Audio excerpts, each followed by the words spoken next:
নমস্কার বন্ধুরা, আজকের ভিডিওটিতে আমরা আলোচনা করব পশ্চিমবঙ্গের যুবশক্তি প্রকল্পের নতুন ফর্ম ফিল আপ নিয়ে। বর্তমানে কি ফর্ম ফিল আপ চালু রয়েছে, নতুন আবেদন কবে থেকে শুরু হতে পারে এবং আবেদন করার জন্য কি কি যোগ্যতা ও ডকুমেন্ট লাগবে, সমস্ত বিষয় বিস্তারিত কিন্তু আজকে আমরা আলোচনা করব।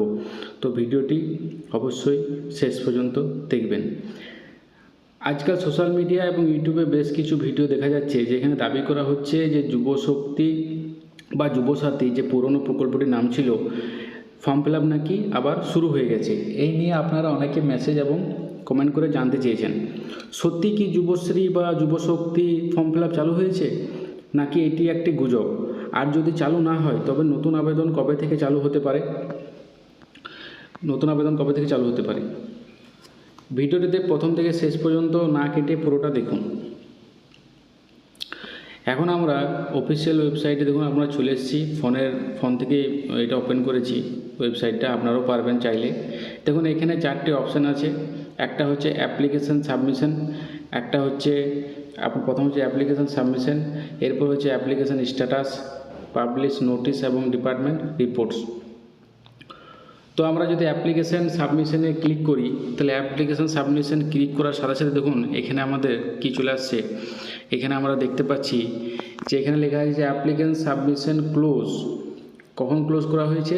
ক্লোজিং টাইম 26শে ফেব্রুয়ারি 2026 রাত্রি 12টার সময়তে কিন্তু বন্ধ করা হয়েছে। অর্থাৎ আমাদের পূর্ববর্তী যিনি মুখ্যমন্ত্রী ছিলেন তিনি ঘোষণা করেছিলেন যুবসাথীর যে প্রকল্পটি, তারই কিন্তু লাস্ট আপডেট এখানে শো করছে। হয়তো ওয়েবসাইটটার নাম আপনারা দেখতে পাচ্ছেন চেঞ্জ হয়ে পরে যুবশক্তি হয়ে গেছে, কিন্তু এইটির এখনও ফর্ম ফিল আপ চালু হয়নি।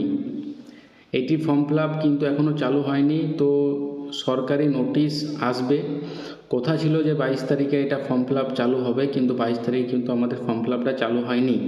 তাই আপনারা অনেকে বিভ্রান্তিতে আছেন। তো আশা করব আপনাদের এই বিভ্রান্তি দূর হবে এবং যেদিন ফর্ম ফিল আপ চালু হবে সেদিন কিন্তু সর্বপ্রথম আমার চ্যানেলে আপনারা দেখতে পাবেন। তো আমি আপনাদের কাছে রিকোয়েস্ট করব আপনারা অবশ্যই আমার চ্যানেলটিকে সাবস্ক্রাইব করে রাখবেন সবার আগে নোটিফিকেশান পাওয়ার জন্য। তো এখন কিন্তু ফর্ম ফিল আপ হয়নি, তাই আপনারা একদমই বিভ্রান্তি হবেন না। আর ডকুমেন্টের কথা যদি বলি, ডকুমেন্ট সেগুলি লাগবে। যদি আপনি আপাতত যেটা বলা হয়েছে আমাদের মাননীয় মুখ্যমন্ত্রীর মুখ থেকে, যে আপনি যদি মাধ্যমিক পাস হন তাহলে আপনি পাবেন 2000 টাকা, আর যদি আপনি গ্র্যাজুয়েশন পাস হন তাহলে আপনি পাবেন 3000 টাকা।